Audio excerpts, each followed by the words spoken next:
नमस्कार दोस्तों, कैसे हैं आप लोग। आशा करते हैं कि आप लोग सही होंगे। दोस्तों आपका हमारे यूट्यूब चैनल में लीगल अड्डा 511 में स्वागत है। दोस्तों आज हम आप लोगों के लेके आए हैं राज्य मानवाधिकार आयोग के गठन और जो राज्य मानवाधिकार संरक्षण अधिनियम 1993 है, वो जो कि आप हर एग्जाम के लिए बहुत ज़्यादा इम्पोर्टेंट है। तो दोस्तों बिना लेट किए हुए चलते हैं और आगे बढ़ते हैं। तो दोस्तों राज्य मानवाधिकार आयोग संरक्षण अधिनियम 1993 जो कि इसके इसमें जो है प्रावधान जो है वो धारा 21 से लेकर के धारा 29 तक राज्य मानवाधिकार आयोग से संबंधित है। दोस्तों तो बिना लेट किए हुए और आगे बढ़ते हैं और देखते हैं क्या है आगे इसके संबंधित प्रावधान क्या है।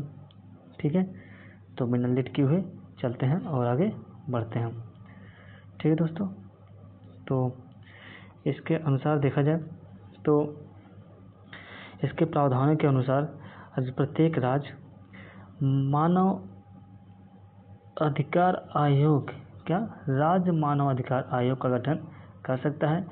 और जब ये आयोग गठन किया जाएगा तो आयोग में जो अध्यक्ष होते हैं उनकी नियुक्ति करते समय अध्यक्ष एक ऐसा व्यक्ति होना चाहिए जो उच्च न्यायालय या फिर मुख्य न्यायालय का एक न्यायाधीश रहा हो, या फिर एक ऐसा व्यक्ति होना चाहिए जो पहले न्यायाधीश रह चुका हो। ठीक है, ये यहाँ पे गलत लिख रहे हैं, यहाँ पे कह रहे हैं न्यायाधीश रहेगा। ठीक है, तो न्यायाधीश जो पहले से रह चुका होगा वो होगा।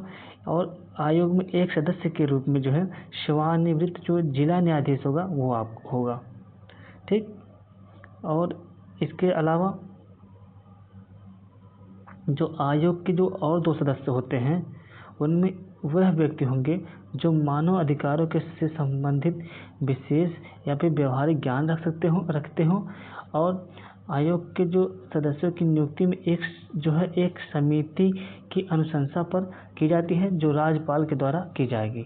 ठीक है, समिति की जो अनुशंसा पर जो है उनकी नियुक्ति की जाती है राज्यपाल के द्वारा। जब समिति जो है जिन जिन लोगों का नाम देता है तो राज्यपाल जो है उनके नाम को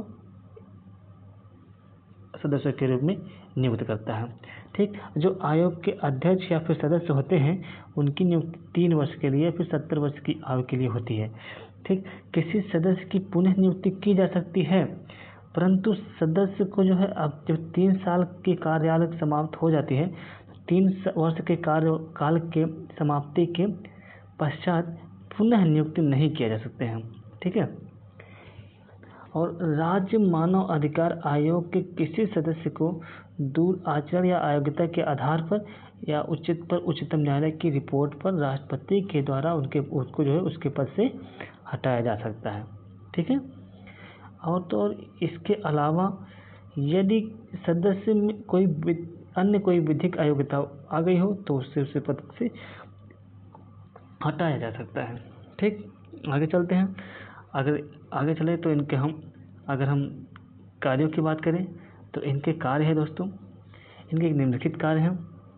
तो राज्य मानव अधिकार आयोग जो है वो याचिकाओं का जांच करता है। जितनी भी याचिका उसमें उल्लंघन जो है मानव अधिकार के उल्लंघन से जितनी भी याचिकाएं दर्ज की गई उनकी जांच करता है, तथा मानव अधिकारों से संबंधित न्यायालय में जितने भी लंबित मामले हैं न्यायालय की अनुमति लेकर उस पर हस्तक्षेप करता है और सूचना दे करके जेल तथा अन्य सुधार संस्थाओं का भी निरीक्षण करता है।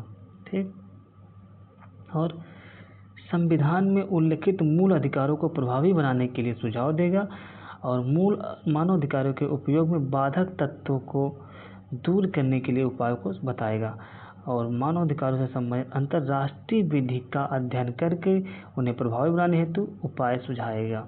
ठीक दोस्तों, और आगे बात करें तो आगे है आपका कि देख के थोड़ा सा जूम कर रहे हैं वीडियो, तो अब जो है थोड़ा से ताकि क्लियर दिखाई पड़े। तो मानव अधिकारों के क्षेत्र में अनुसंधान करना ऐसे कार्य जिन्हें वह उचित समझे। ठीक है, मानव अधिकार से संबंधित क्षेत्र में अनुसंधान करना तथा वह कार्य जिन्हें वह उचित समझे वो भी कार्य कर सकती है। और इसके क्षेत्राधिकार और शक्ति की बात करें, क्षेत्राधिकार या फिर शक्ति की बात, तो आयोग को किसी भी शिकायत की जांच करते समय वे सभी शक्तियाँ वगैरह दिखा ये शक्तियाँ रहेगा। ठीक है, क्या रहेगा ये शक्तियाँ रहेगा, ठीक है।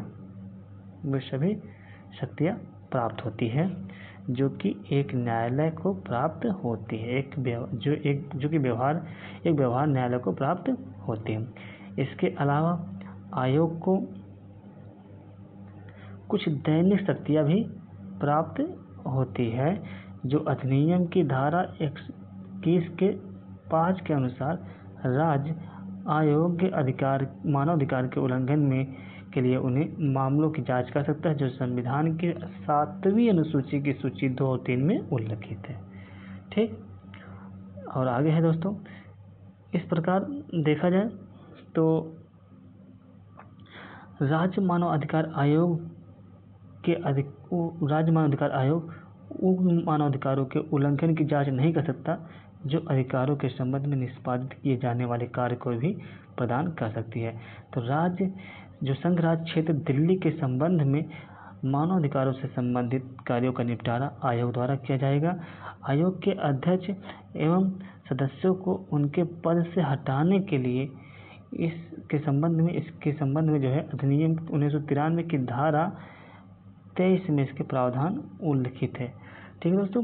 तो आपको आशा करते हैं कि सब समझ में आ गया होगा, और वीडियो अच्छा लगेगी तो इसे लाइक करके अपने दोस्तों के पास शेयर करना ना भूलना, और ऐसे वीडियो को बराबर पाने के लिए हमारे चैनल को सब्सक्राइब करें, ठीक है।